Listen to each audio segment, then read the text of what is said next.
Il était une fois, dans un petit village africain nommé Nyankolo, deux sœurs, Adama et Binta. Adama était belle comme le jour, avec un cœur pur et généreux. Binta, sa sœur aînée, était jalouse de la beauté et de la bonté d'Adama. Chaque jour, Binta se consumait de rançéures, imaginant des moyens de ternir l'éclat de sa sœur.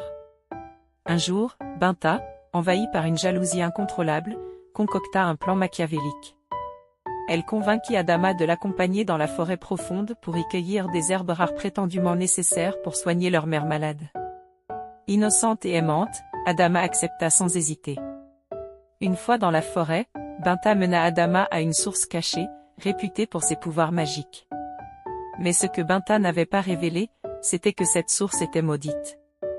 En buvant de son eau, on était transformé en une créature méconnaissable. Binta, feignant la gentillesse, persuada Adama de boire en premier. Dès que l'eau toucha ses lèvres, le visage d'Adama se transforma. Sa beauté disparut, laissant place à une apparence hideuse. Désespérée, Adama se mit à pleurer, réalisant que sa propre sœur l'avait trahi.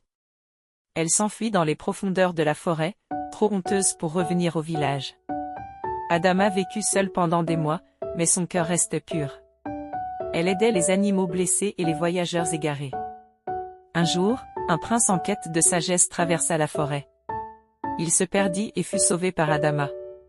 Bien qu'elle soit méconnaissable, le prince sentit la beauté de son âme. Touché par sa gentillesse, il tomba amoureux d'elle. Le prince, ayant entendu parler de la source maudite, chercha un moyen de rompre la malédiction.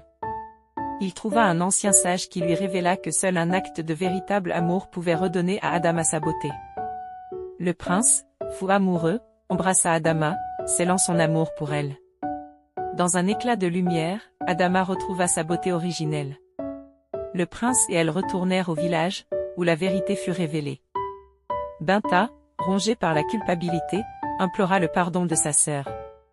Adama, toujours généreuse, pardonna à Binta, mais la leçon resta gravée dans les mémoires du village. Adama et le prince se marièrent et vécurent heureux, rappelant à tous que la véritable beauté réside dans la bonté du cœur.